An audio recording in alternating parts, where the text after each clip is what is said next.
Good evening, ladies and gentlemen. Thank you for joining us on this beautiful, beautiful night for what I think I can safely call the most anticipated edition of Oral Histories Live ever. This is its third date, and we are very grateful that you are all here tonight. My name is Rob Klein. I'm the host of Oral Histories Live. I need to thank, they aren't here.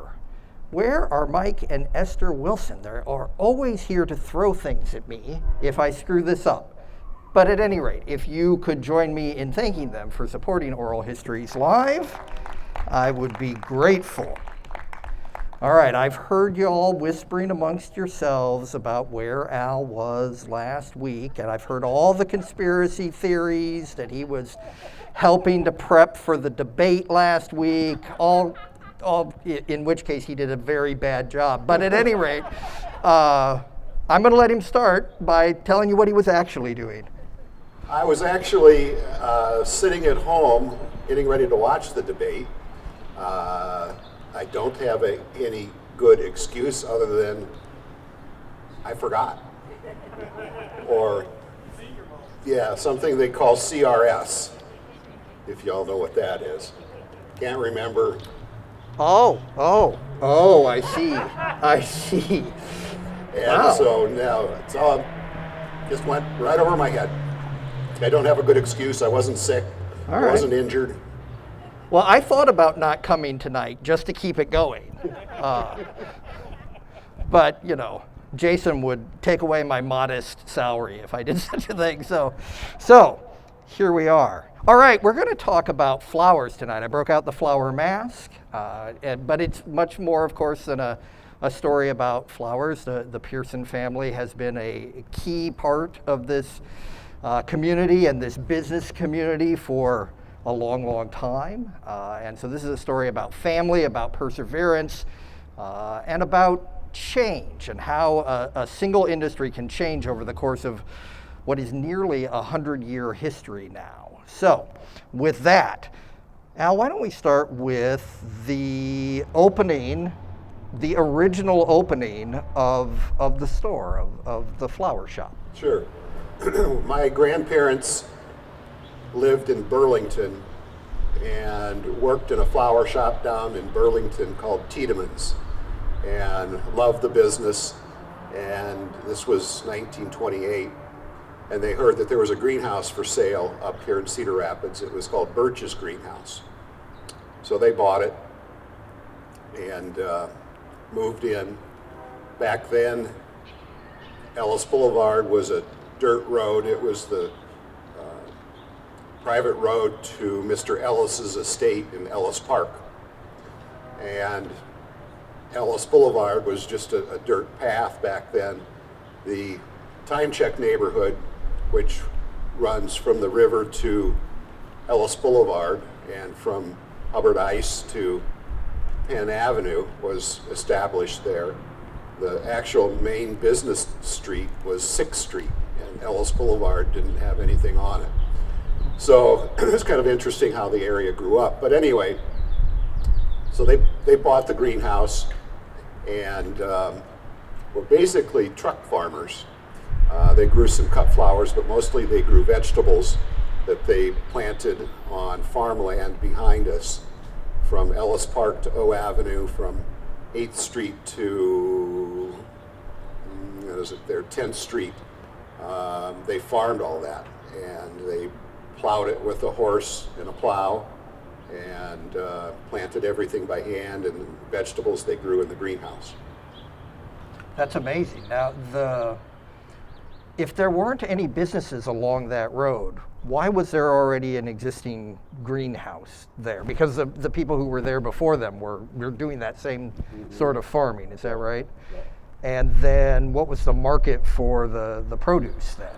Well, I'm not sure at what point that was started, but my grandmother had a hand in getting the farmers market started down at that point. It was on 1st Street, east or west, I'm not sure. The trucks would back up along the street and they would sell their vegetables out of the trucks and cars. I don't know if they sold them to the grocery stores or the back then, we had all the mom and pop grocery stores. In the Time Check area, there was 6 or 8 different grocery stores every couple blocks, and they were right off of 6th Street, the main thoroughfare. There was one down on the corner of Ellis Boulevard and E Avenue, which is known as the Hosmer Building. Matthew 25 owns it now. And they were just every few blocks, and everybody had their own little neighborhood grocery family that they would go to, and I think they probably sold some of the vegetables there as well. So you may have noted that he said that things started in 1928 and that perhaps things were going to get financially unusual very shortly thereafter. There was a little hiccup in the business plan with the Depression. Is that right? Yes, it sure was. So the Depression hit, and my grandparents gave it back to the bank and opened a shop downtown Cedar Rapids on 2nd Avenue, approximately where the Alliant Tower is. And they sold flowers out of there through the Depression. And then when things got better, they bought the greenhouse back from the bank and reopened. And so they were renting that space downtown then. Wow. And keeping that part of the business going through those difficult times until they could buy the building back over on Ellis Boulevard. That's amazing. Yeah. Wow. All right. Okay, so now we're in the 30s. It's a little while before you're going to join the business. Thank you for that. I have not been there 92 years. Yeah, well, all right. That seems fair. So can you give us some of the highlights of the I know that there's a story of personal tragedy as well, but can you give us some of the highlights and stories of the business over those early decades? Sure. Well, as I mentioned, they started out early as truck farmers, and the flower business, the flower delivery business, really didn't take off until after World War II. So they kind of went along that same business plan until after the war. After World War II, the land behind us where they were raising vegetables became housing for the soldiers coming back from World War II. They had Quonset hut housing for soldiers coming back behind us on 8th Street. And so they lost some of their farmland. And at that point, when the soldiers all came home and the economy started taking off, there's this new demand for flowers and bouquets of flowers and delivery, and so they got into that. And the greenhouses where they were using them to start vegetable plants, they started growing cut flowers to sell. And back then roses were like a nickel a piece and carnations were a penny, and there were all these greenhouses in town that now were growing cut flowers. Newport's greenhouse out on Wilson Avenue were growing roses. My grandparents were growing mums and carnations, tulips, hyacinths, iris, different crops. Every greenhouse had their own little niche, and they would do business with each other. Besdix was growing more potted plants, and we all bought from each other. In fact, my grandparents and the Besdick family and the Newport family and all the other floral families would get together and socialize. And, it's quite a bit different these days, I think, in most businesses where you have competitors, but you don't really socialize. So that was in the kind of after the war in the mid-40s into the 50s. Well, the buildings that were that they had bought were kind of run down, kind of rickety. In 1956, there was a really bad hailstorm and it destroyed the place. The greenhouses were glazed with glass, kind of rickety, and really just destroyed the whole place. So they tore it all down and they built new. And what they built new is what we have, pretty much what we have now, the brick building, and there were 2 greenhouses and a block building at the back. The house that was there didn't get destroyed, just the flower shop and the greenhouses. So they built this building to attach to this old 2-story house. And they had, Dad had joined the business at that time, and they built it with an overhead door on the Q Avenue side, which now is an electric door to come in, but they built an overhead door so they could pull their delivery truck inside the building, load up the flowers, go out a door, overhead door at the back side of the property, and drive out and go deliver flowers.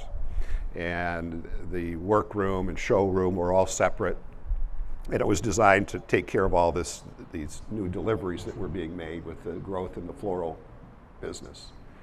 So that was 1956 when they started that. They were just finishing it in 1957, and my grandfather was wiring the new gas-fired boiler in the back room to heat the place, and he was electrocuted. He died back there. So that was another little tragedy in the story of Pierson's. So at that time, my parents had built their house next door to the flower shop when they built the flower shop building, and that's where I grew up, next door on Ellis Boulevard. Did your dad always intend to go into the business? Was it just assumed that it was going to stay in the family? Yes, he really wanted to. He was went to college at the University of Iowa and was in the ROTC program, and he spent some time in the Air Force up in Michigan. My mother was a school teacher, and they decided they wanted to come back and take over the business. So that was in probably 55 or so when they did that. And so they had built the house next door, and you grew up in that house, as you said. And if my notes are right, when you were about 8, they put you to work. Oh yeah. Yeah.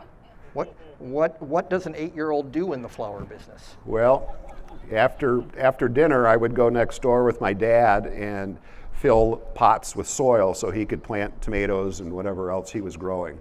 And I got paid like a penny a flat to fill pots with soil, with the flat with so many pots in it. And so yeah, I think from 8 years on, I remember in 4th grade, so this would have probably been maybe mid-60s or early 60s, I was excused from school to help at Valentine's Day and Mother's Day. And wow, that's a good gig. Yeah, and I think, I want to say I was maybe getting $0.25 an hour then, which was great. I mean, I saved lots of money. I was going to suggest that maybe you needed to join the union, but that well, that number seemed okay. I don't think they had child labor laws back Okay, then, fair. or my parents would have been busted.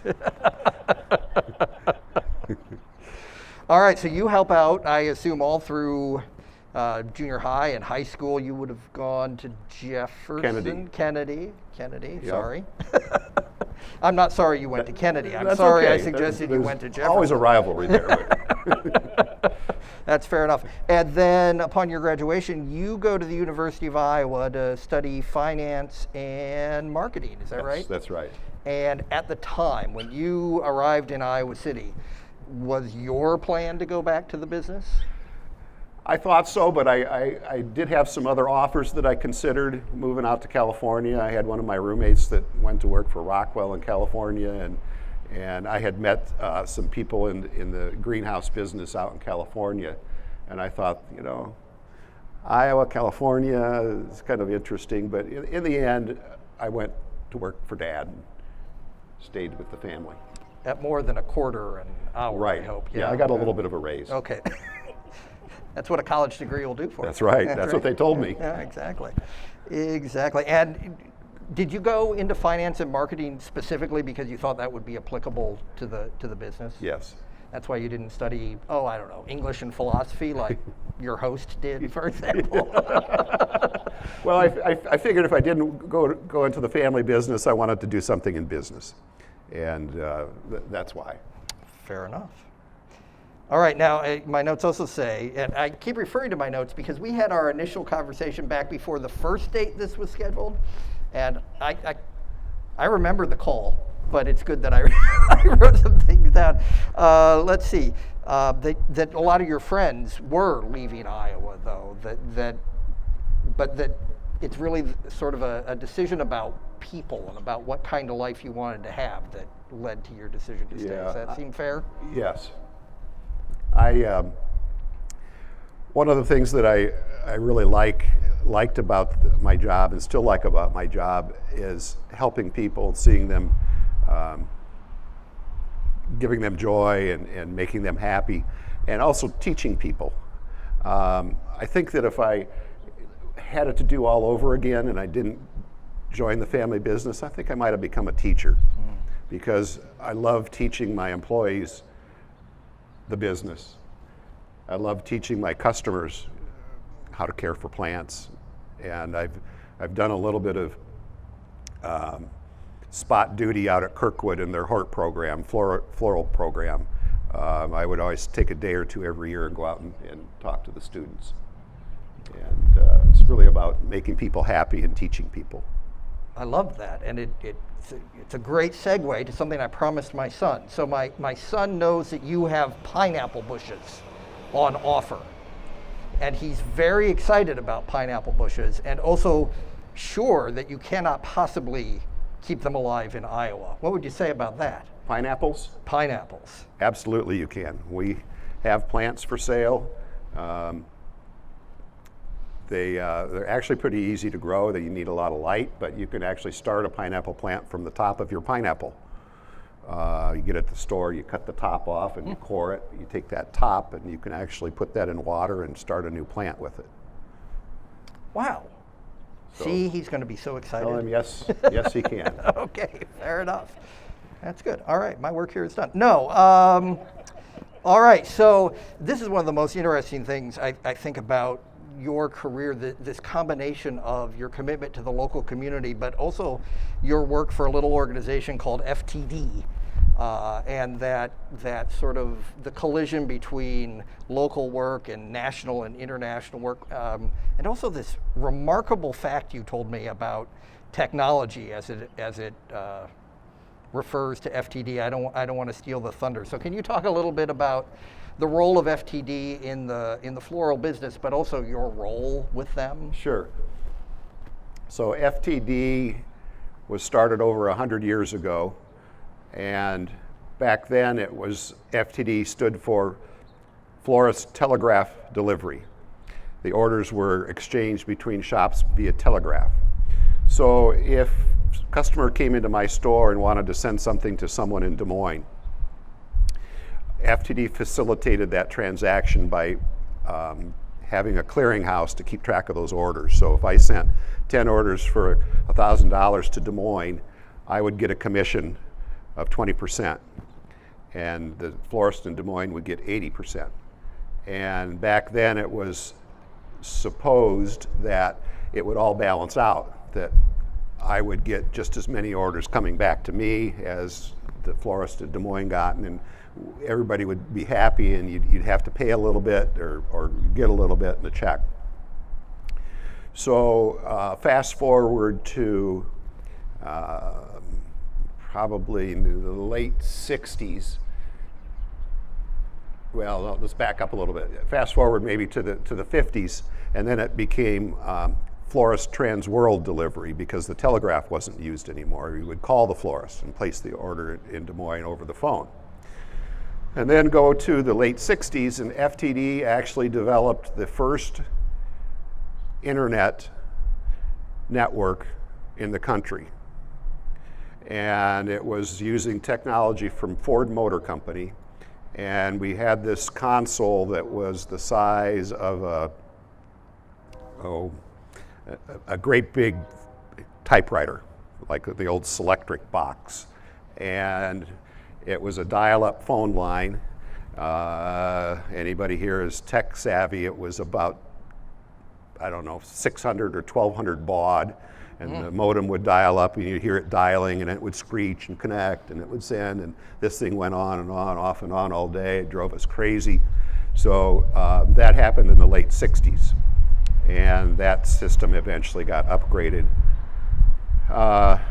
FTD was organized as a co-op by member florists back 100 years ago, and when the co-op had a profit, it would be distributed to the member florists, and we would build equity, and that went on for many years until the 1980s, and the hedge fund people were constantly looking to roll up and scoop up businesses and turn a profit over them. And a somewhat famous hedge fund manager by the name of Richard Perry out of Boston made an offer for the FTD co-op and took it private, and put some money into it and helped kind of build the brand. They had a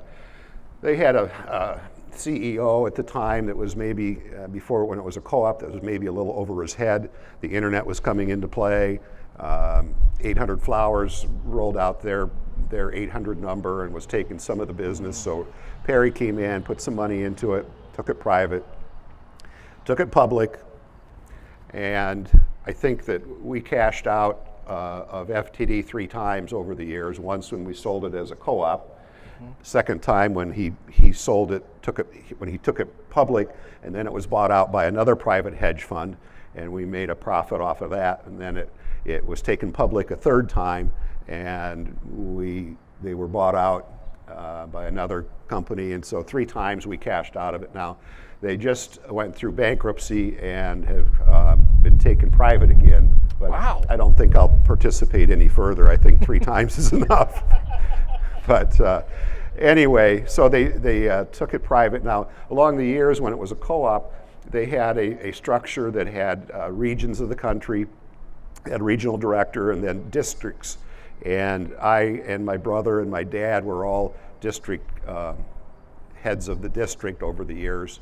And we facilitated the education of our members by holding meetings, having seminars, having speakers come in. We did some local co-op advertising. So that was kind of on a national level. We also had a state association, the Iowa Florist Association, which my brother, my dad, and I all were presidents of. And then, so that was kind of on the state level. And then on the local level, we had a co-op advertising group here in Cedar Rapids where everybody in town belonged. Besdicks, Lapes, Pierson, Stateskull, Newports, Krebs, and we all contributed money into the pot, and we would do advertising, local advertising in the newspaper. So we were very active on the local, state, and national level in the industry. I just think that's amazing. Those sorts of stories are always fascinating to me, how this, for most of us, we knew that we needed to pick up the phone and make a phone call to order flowers and then never thought about it again, right? Meanwhile, this long-standing co-op creates the first private internet for flowers instead of for cat videos, right? I mean, it was such a better time. But I think the story of FTD is a fascinating one, and it also it leads into, I think, segues nicely into a conversation about the way Pierson's business model has had to adjust over the years due to changes in the amount of competition, changes in the demand, and all of those sorts of things. You put it this way, that you went from a sort of a wholesale model to a retail model. Can you talk more about that? Sure. So one of the ways my dad grew the business after he took over and the flower business started booming, or blooming maybe I should say, it was everybody that had a greenhouse here in town specialized in different crops. Besdicks had the potted mum plants and whatever, and Newports had roses. Well, Dad had made some connections with the growers in California, and he would bring in California cut flowers and Colorado cut flowers, and we would wholesale those to all the shops here in town. And we then branched out into pottery and hard goods, and we supplied almost all the florists here in town their cut flowers. Mrs. Lapes bought just about everything from us. We ran out of room on Ellis Boulevard, and we bought a building down in Czech Village on the corner of A Avenue and 16th. It was a plumbing shop, I think, when we bought it, and it was once again after that. I don't know what it is now. But we bought that just to house our cut flowers and our wholesale operation. Well, that was great. We did big business, but one by one, the local mom and pop shops started closing up. The competition from the grocery stores and the big box stores kind of ran them out of business. They couldn't compete, and our wholesale business dried up. We ended up selling that shop down there and building a building on Center Point Road, which we built for wholesale in 1978. And then once the wholesale kind of dried up, we needed to switch into retail. So at Ellis Boulevard, we gutted the shop and remodeled, opened the greenhouses up to the public. Back when we were growing cut flowers, people could go out there, but they could just see row after row of big mums and carnations growing. They couldn't actually go pick up a potted plant. Sure. The 1970s also changed a lot with Earth Day and people buying houseplants, and so we became a more of a retail outlet with houseplants and outdoor perennials and shrubs. And so we went from the 1920s and 30s to vegetable plants, to the 40s and 50s to cut flowers, to the 60s and 70s to house plants, and we've really taken off in the plant business. And we still sell a lot of cut flowers too, but we don't grow them. We ship them all in. I think that's remarkable. The 92 years is a long time for any business to make it, and to have to make that many changes. That marketing and finance degree worked out well for you. I think so. So the store that is on Blair's Ferry Road, when did that store open? That was in 2010. We had just gone through the flood in 08. We had this big building on Center Point Road that was 12,000 square foot.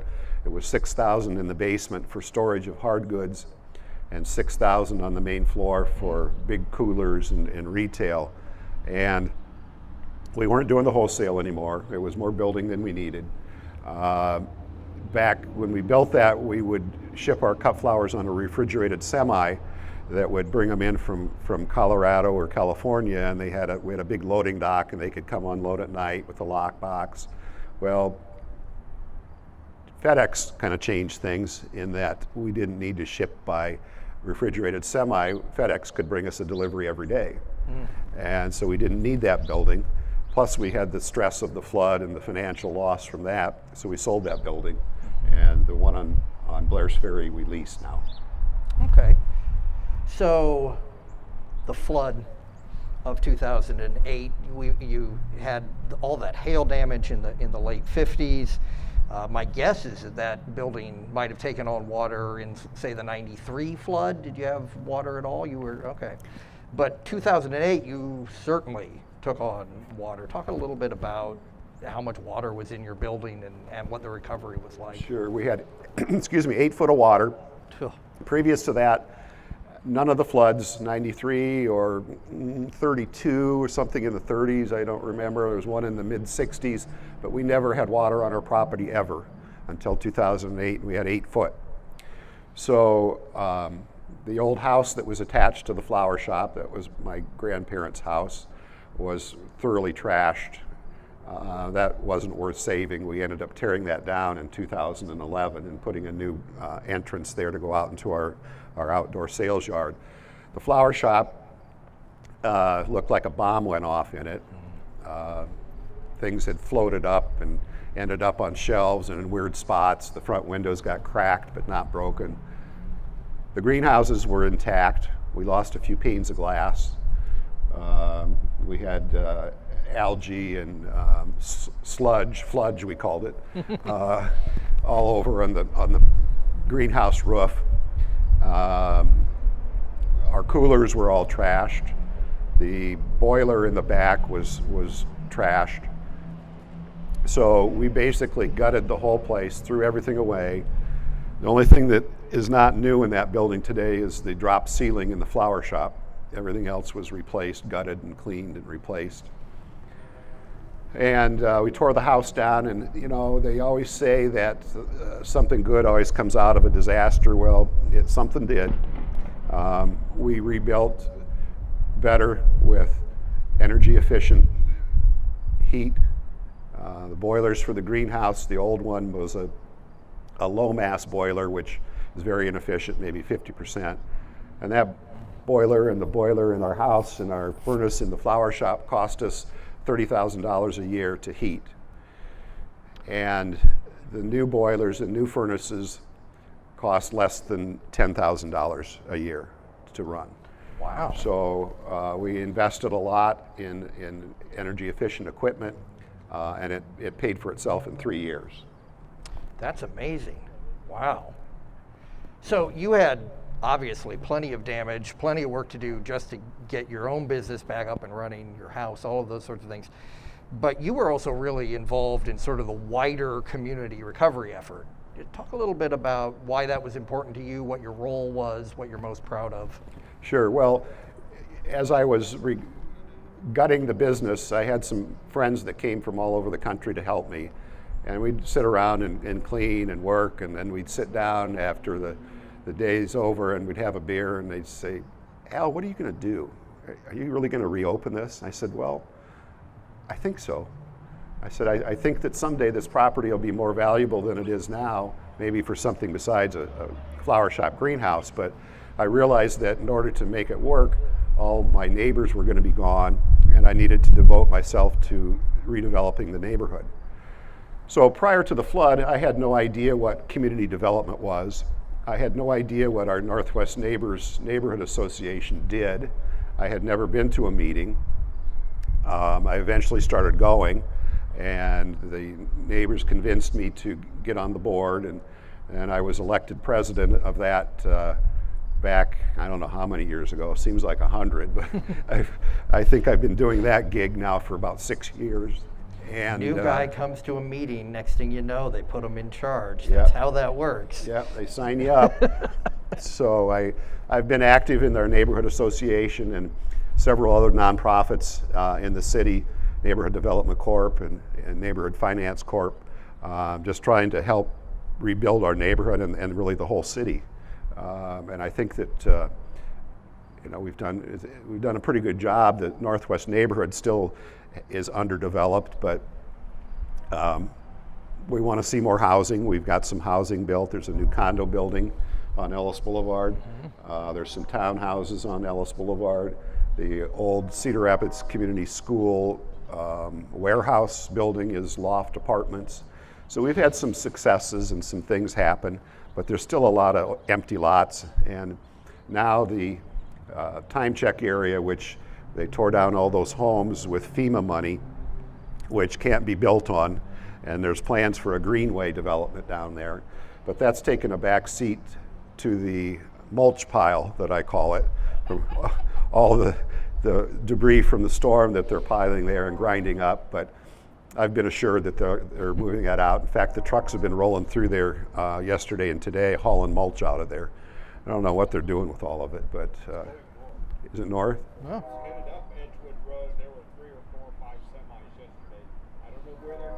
Lots of mulch demand in the north, apparently. Yeah. I don't know. And did the store take any damage in the derecho? I know Ellis Park was it was like all the city parks, right? It's decimated. Yeah, everywhere. I was told that Ellis Park lost 900 trees. Ugh. Cedar Rapids Country Club lost 600 or 700, I think is what I was told. Just cemeteries are terrible. Our building is better than most. Like here, we had some problems. We had two trees on the roof of the house I grew up in,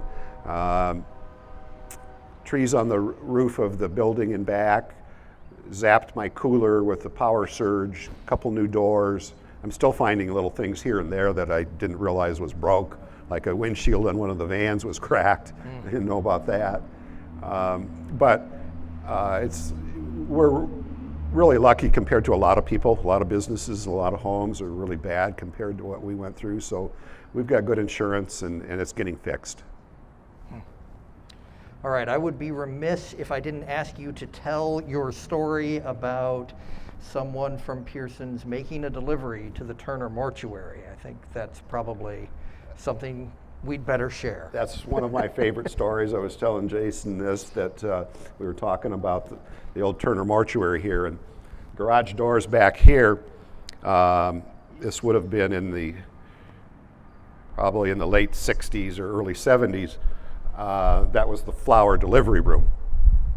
And they also had the crematorium in there. And so one of our delivery guys came over here with a load of flowers, and sometimes when you go in there to deliver, there would be a body laying in there. And he went in there to take the flowers in and flipped out and took off and left the van here running with the flowers on it. They called my dad. I said, "Bob, your delivery van's been sitting out back for about half an hour. What's going on?" So we had to send somebody over, and the guy just took off. He never did come back to work. I think it probably scarred him for life.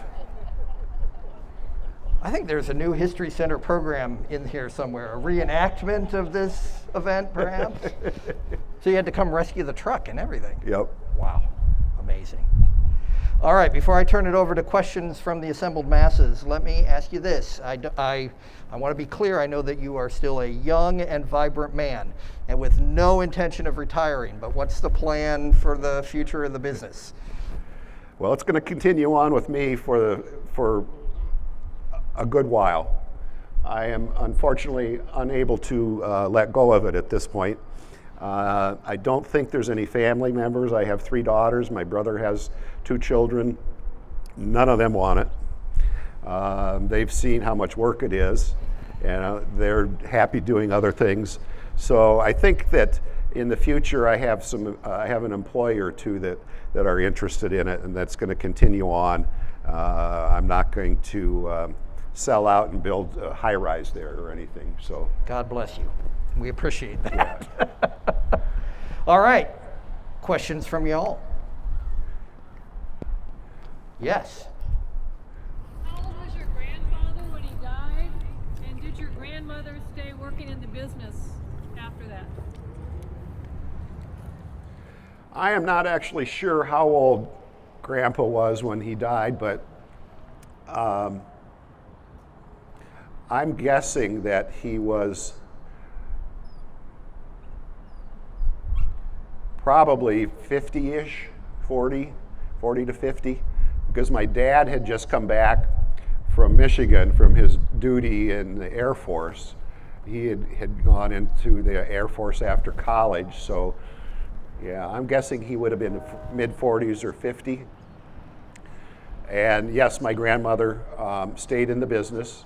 She was a really strong woman, and she was very instrumental in keeping the business going.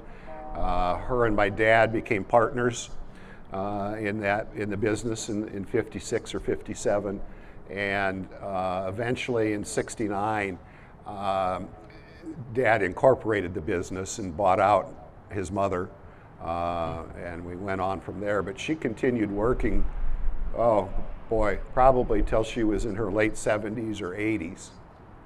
She would come in, and her job, she loved propagating plants in the greenhouse. She would take cuttings and start plants and pot them, and then she would go into the house, which used to be her house. She had moved out of there, and we used it for storage, but there was a kitchen in there. And my grandmother would always make lunch, or dinner she called it, for my dad and myself when I was working there. And customers would come in and say, "God, that smells good. What are you cooking?" And I mean, she'd make all kinds of good stuff, and it was like a 3-course meal for my dad. But no sharing. The customers were out of luck. Right. Yeah, okay. Right. Yeah.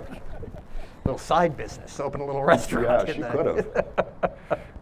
Other questions? You mentioned that you're part of the economic development. I recall, time when Ellis Boulevard, the Flamingo was there, the A&W was there. There were other things along there.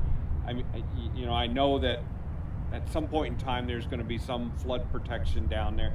Do you see that being revised, in the future at all? I do. Okay. I really do. The time check had, I think, if my numbers are correct, over 200 homes that were torn down. Godwin family still has the Flamingo, and they rebuilt it after the flood, and it's been beautiful, and they're only open one night a week, Friday nights, because he maintains that the neighborhood won't support a restaurant full time. The A&W was so badly damaged, Neighborhood Development Corp looked at redoing that building. But it was so badly damaged and termite damaged that it wasn't able to be reopened. It would need to be rebuilt. And the investment in it would have been probably $1 million to build a new one. And then A&W was questionable. The A&W franchise for that spot was questionable. They had different standards for their restaurants. So it just wasn't feasible. So the owner of the Wards sold out to the city. Across the street from there is a brick building that Neighborhood Development Corp bought. It housed in the past a barber shop, a pharmacy, not sure what else. And we rebuilt that and have struggled with getting it sold for the last 2 years. I think we have a buyer now, but I think it's going to be office space. Next to that was Willie Woodburn's restaurant, which was actually a grocery store before that, another neighborhood grocery store, and they ended up moving down on 16th Avenue. So there's just a feeling in the neighborhood that there's not enough traffic, foot traffic, and people living there. We see a lot of traffic coming by our place, but we're kind of a destination. So I still think a coffee shop, restaurant, breakfast place would make it. We don't want any more bars. We've got plenty of that. But what we really need is housing. And so we're hopeful with flood protection that that'll come. So the Flamingo, a personal favorite of mine forever. I think I went to homecoming dinner there when I was in high school. Is it because of the lack of housing that he thinks he can't be open? There just aren't enough people right there in the neighborhood. And FEMA will never let them build housing in that, well, and it wouldn't be smart to build housing in that greenway anyway. So where do you see more density coming into the neighborhood? Well, in addition to the FEMA rules, there's also some federal rules and state rules about building in the 100-year floodplain. So you can build in the 100-year floodplain along Ellis Boulevard as long as you have flood protection, as long as you design it with flood protection in mind. So what that means is you've got to raise it up. In some cases, that's just a foot. The townhouses on Ellis Boulevard in the 1200 block or so were raised up a foot. Joe Allman did that, and you can see how they've raised it up. The townhouses on the 1600 block, 1700 block were also raised up. My property on the 1800 block is actually in the 500 year. So anyway, along Ellis Boulevard, the state and the federal government have given dispensation to the city to allow development along each side of Ellis Boulevard as long as they plan for flood protection. So that can be done soon before the levee is built. I mean, the Y used to be, there used to be a Y, I don't remember if it was right along there. Oh yeah. Yep, I grew up at the Y. I went from there up to Ellis Park. There you go. All right, so there's your hot tip. If you're looking to open a local coffee shop, because we don't need any more chain coffee shops. If you're looking to open a local coffee shop, Ellis Boulevard, that's your hot tip for tonight. You can get in there ahead of the other development. Yes, sir. What is the plan, or is there a plan for building flood protection in the Time Check area, Ellis Boulevard area? Is there anything in the mill being decided, and what kind of flood protection would they have? We're talking walls, we're talking levees, what are we talking about? Well, it's a combination. Primarily, let's start up at Ellis Park.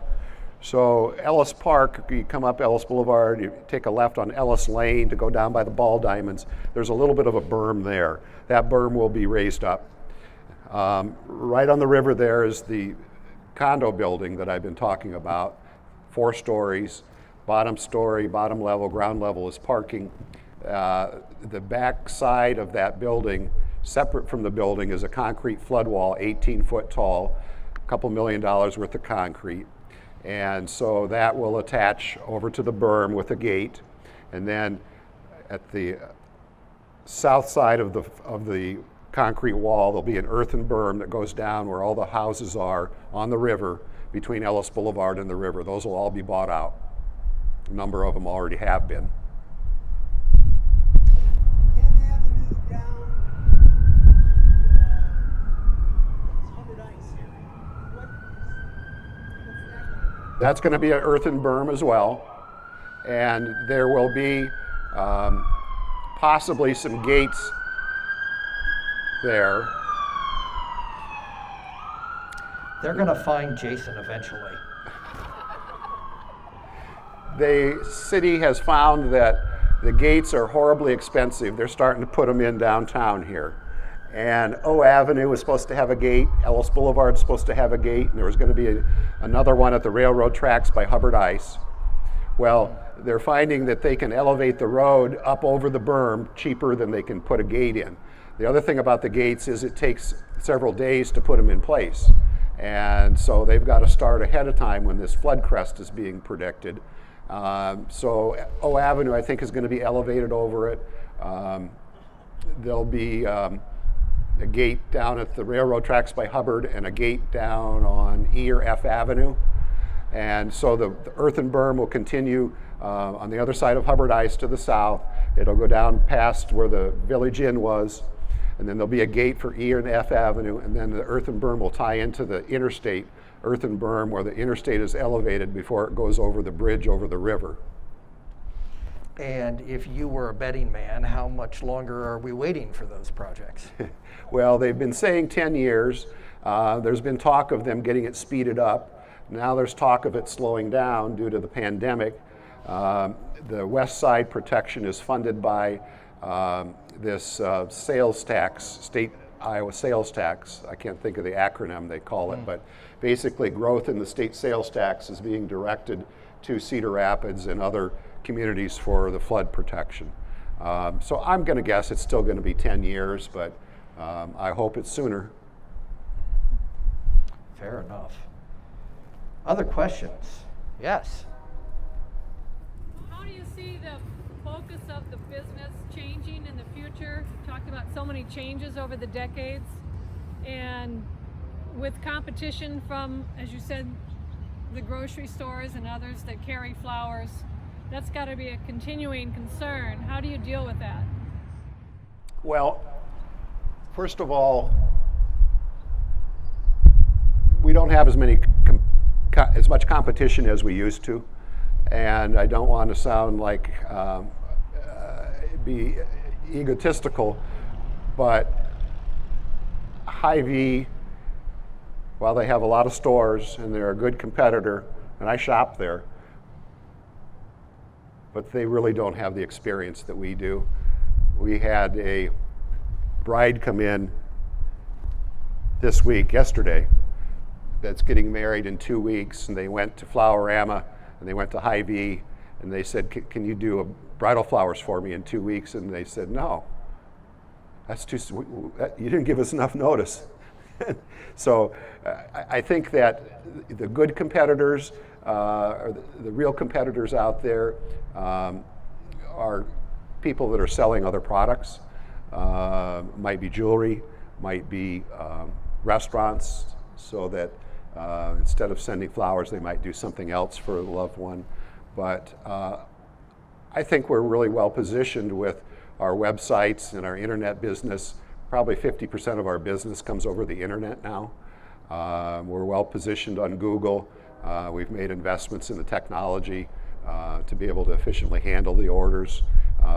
Back in the day, we used to hand write every order on a little order pad, and then we would have to call in the credit card and get it authorized. Then we had the little machine where you punched it in and you got it authorized. Now it's all done in one swoop. We gather the order on a computer, it gets authorized, we print a work order, we print a delivery ticket, and then the deliveries are routed out with a delivery system that the drivers have on their phone, their smartphone. So they have a manifest on their phone and they say, okay, this is my next stop. It shows them the map, shows them turn-by-turn directions. So we're about as efficient as anybody out there. And Hy-Vee, while they have 6 stores, they're all independent. We have 2 stores and we split the deliveries between the 2 and we print the orders back and forth. So Hy-Vee still handles, if you call Hy-Vee on Johnson Avenue and you have an order going out to Marion, they're going to take it from Johnson Avenue to Marion. If we get an order from Marion, we're going to print it to my store on Blair's Ferry and they're going to go out to Marion. So degrees of efficiency keeps us hopping. Well, that's really bad planning on Hy-Vee's part. I like to pick on my competitors a little bit. But That's fair. They have helpful smiles, but they have inefficient delivery routes. Huh, interesting. Other questions? Yes, sir. Out of curiosity, have you ever been to the Ellesmere flower auction in Europe? I have not. I have been to over in Holland several times. Used to be an exhibition there called Floriad every 10 years. I went there in the 80s. Looking at my wife, she can refresh my memory. And then there's a botanical gardens there that I've been to a couple times. In fact, my daughter lived in Amsterdam for a number of years, so we would go over and see her. But some of the wholesale distributors that we buy from the flower auction over there. All right, any other questions? What do you like to do in any little bit of free time you have? Spend time with my wife and my little dog and go see my daughters who live all over the world, although that hasn't happened for a year now. Probably won't for another year, but I have a daughter in San Francisco, one in New York City, and one in Scotland, Glasgow, Scotland. So we get to travel. So that's what we like to do. That little dog of yours is like the best behaved audience member we have. Which, I mean, they're notoriously rowdy, but still, it's pretty impressive. I've been very impressed. Other questions? All right, then I will wrap up with our favorite question to ask. Al, if you could go back, say, when you were 8 and just getting into the flower business, or when you left for Cedar Rapids to go to college, if you could go back and give that version of yourself one piece of advice, what would that advice be? Work hard. Seems like you already knew to do that. Yeah, I was raised that way, but yeah, hard work and education. All right. I should make a note. I should probably get involved in those things. Hard work and education. Okay. Well, with that, if you would join me in thanking Al again for being part of our Oral Histories live series. And also we are thanking, of course, Mike and Esther Wilson. I'd like to add one more thing. Oh, please. I still have some roses left here. I'd like you guys to all take some more so I don't have to take them back to the shop. And Rob, Jason, everybody please take some more roses.